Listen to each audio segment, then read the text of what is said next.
My name is Nick, and when I was 15, I found out my grandpa was a member of the Italian mob.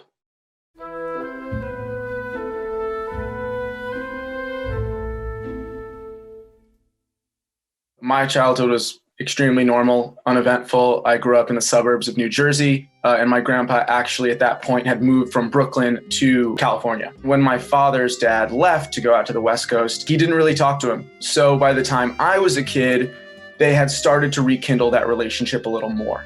And so growing up, we tried to make it a point every summer to go out to California to visit my grandpa. My dad came from nothing growing up. When my grandpa left the family, he really didn't help them out at all financially, and my dad had a pretty rough upbringing. There were actually a few times when my dad was in college where my grandpa called him and said, "I haven't been around, and I'm sorry for that. How could I make it up to you?" So my grandpa hooked him up with a car, hooked him up with rent money, and then my dad said after like 2 or 3 months, every single person he had given a check to started coming up to him and saying, "Dude, these checks bounced." Bounced checks and owing money are going to be a recurring theme, by the way. So I think at this point in his life, he did feel he was owed a little something, whether it was financial support or even fatherly love. And so going out there, I think, whereas someone might have been a little more, "Oh, you don't need to do so much for us. You don't need," he was kind of sitting back like, "Yep, we'll take this meal. We'll take this meal. You know, if you want to buy me a jacket, sure, why not?" I was always blown away whenever we would go out west and visit my grandparents. My grandma always dressed to the nines in this huge house with my grandpa, high ceilings, everything, like there's art pieces on the wall. I didn't really know exactly what my grandpa did for a living. And my dad kind of listed all these really random things. I think at one point he owned a pastry shop. I think he sold pies. He was in real estate or housing. But, you know, of course, at the time, I was like, wow, he was an entrepreneur. Like, he did it all. And then when he got older and, you know, had less energy and had to settle down a bit more, he opened up a shop. I had just thought, wow, he must have accumulated so much money and so much wealth over all these odd jobs he's had that he's just kind of able to sit in his shop and live a comfortable lifestyle.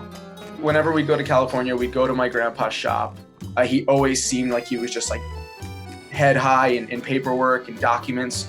So I do remember being like, wow, owning a shop is a lot of work.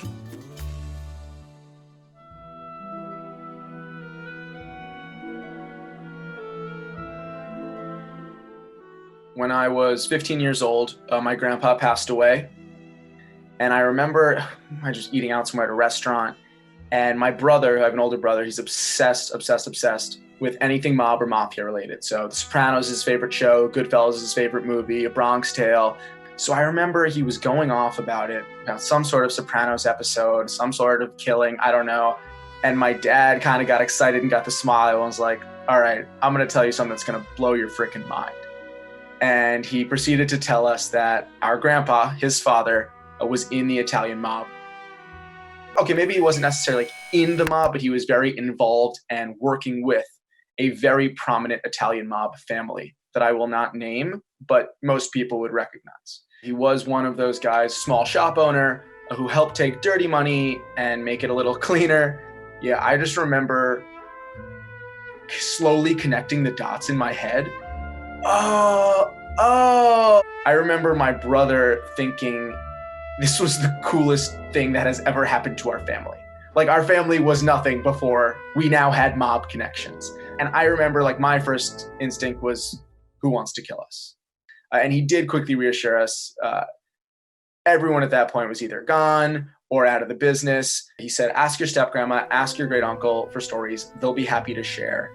And we did ask her. We said to our step-grandma, did you know the whole time? Were you ever worried? But she kind of made it sound like life was good. They had money. Did it really matter where it came from? And she never really got involved. And then at one point, she told us these men came knocking on her door. And she opened the door, and it's 3 or 4 big, brawly guys in suits. These guys were looking like they were about to kill her. Where's your husband? She said, I don't know. We said, okay, he owes us this amount of money. You're going to write us a check right now. She had an idea, like I said, of everything going on. So she writes the check. She hands it to the men. They leave. I'm guessing they went straight to the bank because a couple hours later, they show up at her house again, knocking. Still grandpa nowhere to be found. She opens the door. It's the same guy saying, this check bounced. If you don't get us a check, it must have been, within the next 24 to 48 hours, someone's going to get hurt. And so I don't know when my grandpa came home, her husband must have been late night or the next morning. And she said to him, if something like this ever happens again, if a check bounces, if my life gets threatened, I'm going to leave you and I'm never coming back. But she unfortunately never was in that situation again. I'm guessing he paid off his debts. Don't know what he had to do, but that was the only time she never saw those faces again. When my brother and I were prying all this information out of my grandma, it seemed to be this recurring theme that my grandpa always owed people money.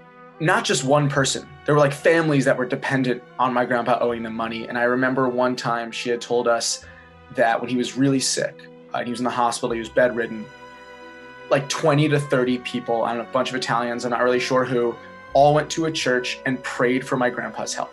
Somehow this small shop owner, laundering a little bit of money, had 30 people praying in a church that he stays alive. Probably more people in that church than there were of my family praying. Everyone is a product of their family history. No matter how wacky and weird and somewhat dangerous your family history is, it is a part of who you are.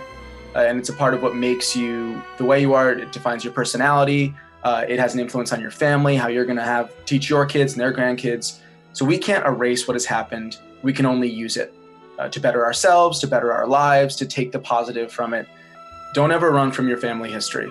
All the mistakes, all the successes define who you are and define the history of your family for generations to come.